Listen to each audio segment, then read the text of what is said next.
Ayan o. Ano yan?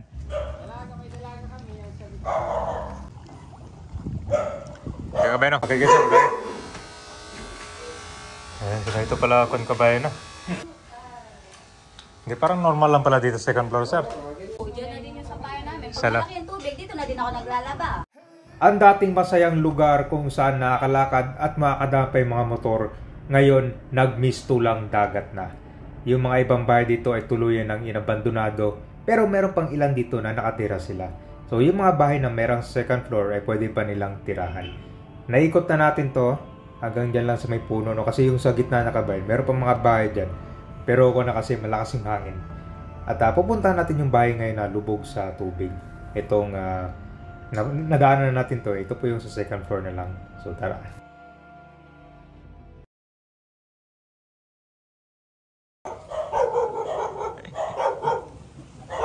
Dahil ko ng aso dito eh.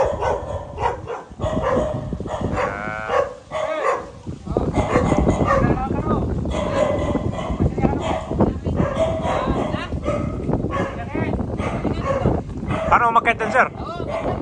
Sige, sige. Parang kon kami, sir. Kami yung mga rescue team dito.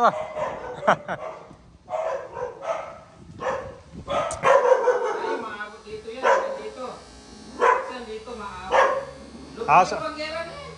So, lubog ka dito? Oo, lubog yung bangyera na yun. Yan, no? Kulang lang abutan yung ano na yun. Pero ito, sir, abot hanggang paalam to. Ilalim nito. Yung lalim niya. Malalim yan. Pagka ano, hanggang dito. Pagka lumaki talaga yung tubig. Hanggang ano yan, ito, hanggang dito. Pero ang normal nito, sir, hanggang paalam to. Ha? Hanggang paalang. Oo, kapalang ngayon yan. Bayan na. First time ang mga itong lubog. Pero kung pa, normal days pa lang yan, ha? Sige lang. Hindi, parang normal lang pala dito second floor, sir. Ganyan talaga. Hello. Hello po. Sama mo kami, sir, sa vlogger mo. Ha? Malay mo, Sige. ma-upload kami. Malay mo, baka bibigyan kayo ng housing project ng Gubcon. Let's say, no? So, yung kusina nyo, dito na sa second floor. Opo, dito na lang ginawa namin kusina, yung terrace. Pero pag may bagyo, ma'am, umaalis kayo dito? Hindi, dito na lang. Dito na rin din. Yung mga kapitbahay ko dyan, nandito sila lahat. Dito parang naging evacuation. Kasi mukhang matibay kasi yung bahay na to. yung Matibay sa na. kabila, dati dyan kami nakatira sa may kubo. Kasi nakapagpagawa sila dyan sa may bike. So yung original na mayari nito, ma'am, lumipat na sila. So kayo na lang caretaker dito. Kami na yung nagkasya. Bibili na? Wala namang bibili nito. Nilote na. Parang Wala na mag-ano na Kami na lang yung kasi flooded area. Kami yung na lang nagtsatsaga dito kasi yung hanap buhay namin dito. ano pong harap buhay, ma'am? Pangingisda. Yan, may asawa ko, nangingisda sila dyan. Yun lang, wala naman ibang hanap buhay dito kundi pangisda. Dati, puro palayan to. May Oo. nakita naman ni Mark araw-araw na isda. Konti-konti na lang. Dito tulad nung una, marami. Sa iba kasi, ma'am, pag nakikita nilang lubog na dito, pupunta na sa evacuation na. Yung iba, nagtsatsaga dito. Kahit Oo. hindi, malaki yung tubig. Last year, litaw yung baba namin dyan eh. Last year? Oo, last year. November pa lang litaw na yung baba dyan. Ngayon lang ngayon kasi ilang beses ba lumaki yung tubig? 3 beses yata. Ano kasi tawag sa... So dati malalakaran niyo to? O medyo mababa lang yung tubig? Malalakaran niyo dati? Oo, lumilitaw yan. Nakakapagdaling pa nga kami dyan. Motor, makakadaan yung motor dati? 4 years na 5 years. After 5 years wala na, hindi na lumitaw yung lupa dyan. Oo, nandito pa kami. So kung na pala yung malala na pala. Oo, puro palayan yan, walang tubig. Puro halaman, matataas na abachile. Yan ang ano namin dyan. Palayan, ngayon wala nang palay. So, Diyan na din yung sampayan namin. Pag Salap. malaki yung tubig, dito na din ako naglalaba. Maghugas ng pinggan kasi yung sa baba hanggang dito. Nakakuha naman kami ng relief pag ano eh. sila na pupunta dito? Hindi, kami kukuha dun sa bahay. Sasakay pa kayo ng bangga na? Zero visibility ba yun? Zero. Wala kang makikita, kundi yung lakas ng hangin, ulan.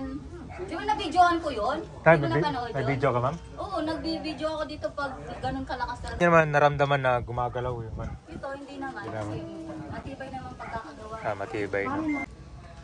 So yung may-ari dito ma'am, meron silang bagong bahay o Sa dike na, nakapagpagawa ng bagong bahay. So dito ma'am, mga gamit nyo na ito ma'am. Oo, wala naman na itong gamit na lumipat. So meron palang kuryente dito. Oo, may wifi din dyan. Tapos yung tubig, nawasa o nawasa lang? Iniwag talaga ng... Ito. Naka-wire. Okay, sige, naka-wire siya. Ay, be. Ito, dating kwento siya, kwarto. Isa lang ang kwarto, yan. So yung second floor nila kaban, ito na yung ganang living room nila. Oo, lahat. Ito na. Terrace to. At terrace dati. Ginawa namin kusina. Kasi nga sa baba, hindi na lumitaw. Kompleto rin ba lang? Maganda pala dito sa second floor, no? Pag bumaba ka lang talaga. Itong bubong ma'am, original pa to. Oo. Pero parang may butas si ma'am. Yung mga pinagpakuan, kakapalit lang nung bagong lipat kami dito, kakapalit lang ng bubong yan, pinapalit ng may-ari. Nung nakapagpagawa sila ng bahay, siguro mga 1 buwan, 2 buwan, bago sila nakapagpa-start magpagawa ng bahay sa dito. Napapalitan na nila yung ano yung... Bagong lipat na kayo dito ma'am, mga ilang taon na? Magta3 taon na kami. Gabay ng pagtingin mo sa labas. Ito sa labas may CR pala dito. Kitchen, no? Parang dirty kitchen. Oo, may ano siya. Nung last year, lumitaw yan. Lumitaw? Kami nagtatambay. Diyan kami nag-ano. Last year lang lumitaw to? Oo, last year lang. Hanggang babae, lumitaw. Yung fiesta. Baka sa summer ma'am, lilitaw ulit to kasi sobrang init. Hindi lang namin alam kung diretso yung agos ng tubig hanggang April. Lilitaw siguro yan. Mga 5. Dito sa amin, 5, 6. Pero, Bangka niya? Oo. pero dapat malapit lang siguro, no? Diyan, noon namamalengke ako, nagbabangka lang hanggang bayan. Saan yung Lalo bayan? na nung pandemic. Dyan mas kabila. Oo, yan yung bayan. Ayan yung ano. Yan yung munisipyo, Save di ba? More. Save More, di ba? Munisipyo, may Save More. Ayan, no. Diyan lang kami nagbabangka, lalo na nung pandemic. Hindi ka takot? Hindi. Nung pandemic, diretso lang kami dyan. Hindi na kami dumadaan ng bayan. Basta may na lang yung hangin, no? Kasi pag malakas. San Isidro. Kaya naman dito, basta.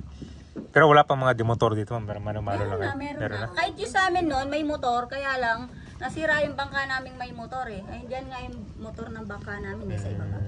Pag mahangin. Hindi ako lulusong. Sinong susunod? Magitay kami. Yan, ma'am. Meron pa nakatira dyan, ma'am. Dito sa harap? Yan na ito. Wala na dyan. Wala. Siguro nasa 5 taon nang wala yung nakatira dyan. Madaming magagandang bahay dito na yung iba kinuha na lang yung bubong, yung mga bintana, lumipat na ng ibang lugar. Pero buti ko naman nagtataga kayo dito. Kasi dito yung hanap buhay. Wala namang ibang alam na trabaho yung asawa kundi ganyan. So pangingisa. Pangingisa, maikot-ikot lang sila dito. Tikot lang dyan. Pero sa gitna siguro, hindi na kailangang pumunta dyan. Pag yung mga lambat ang ginagamit nila sa gitna.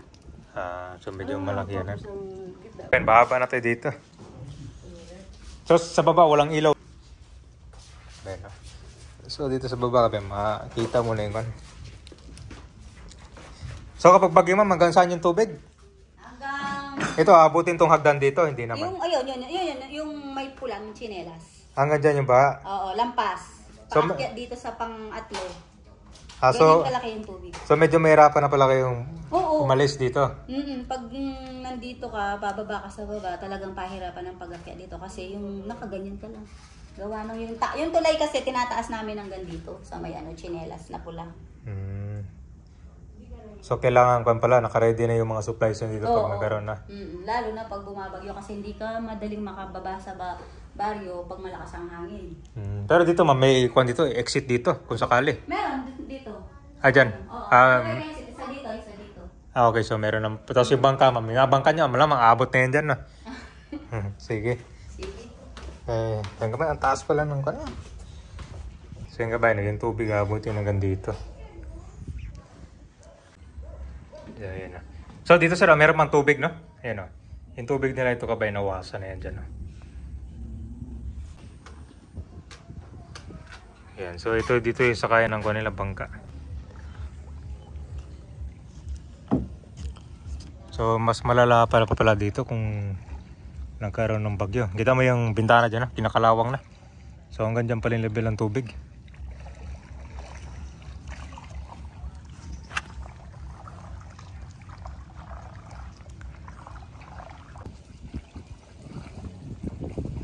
So ito naman medyo mababa itong bahay kabayan ng first floor lang siya.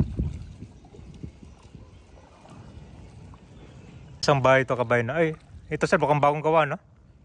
So ito kasing kabayan, tatlong bahay ito siya. So meron pa nakatira. Ito sila medyo malapit na dito. Tapos mababa na yung level. Malapit na kasi sila sa kalsada. And tapos yung sementeryo, ito yun, no? Saan yung entrance ito dati, sir? Ah, dito yung papasukan. Ito, pintuan. And may tao dito? Ah, wala na itong banda eh.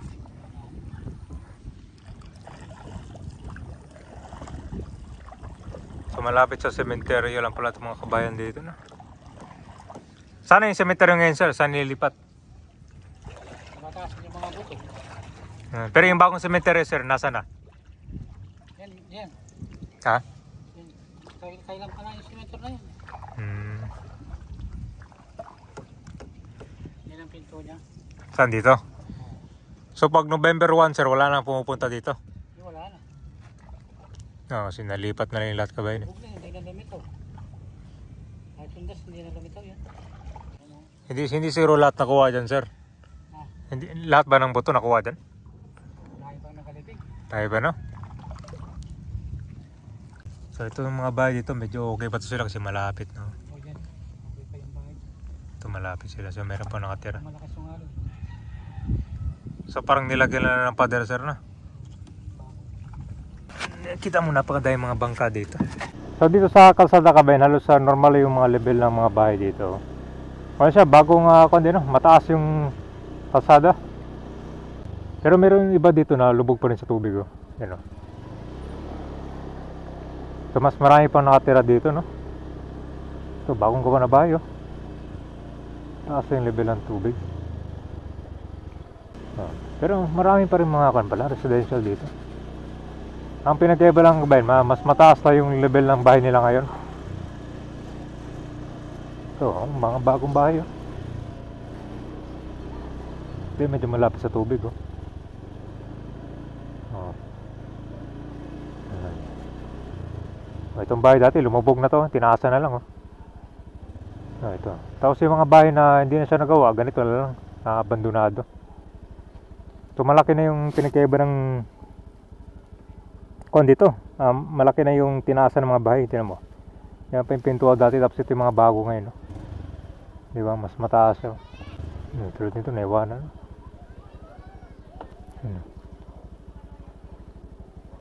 Wala na nakatira.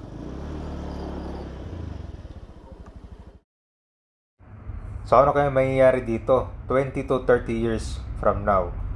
Pero ngayong taon pa lang ay ramdam mo na yung mga bahay na unting-unting lumulubog.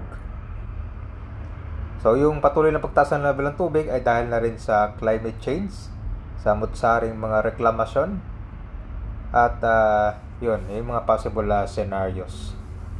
So abangan nyo yung kasunod nitong video kabayan. Sa kabila naman tayo. Dito ipapakita ko naman sa inyo itong mga kalsada na sa umaga mababaw siya, tapos pagdating naman sa gabi tumataas yung level ng tubig, kumbaga high tide, tapos meron ding low tide. So dito lang malapit sa kalsada naman, no?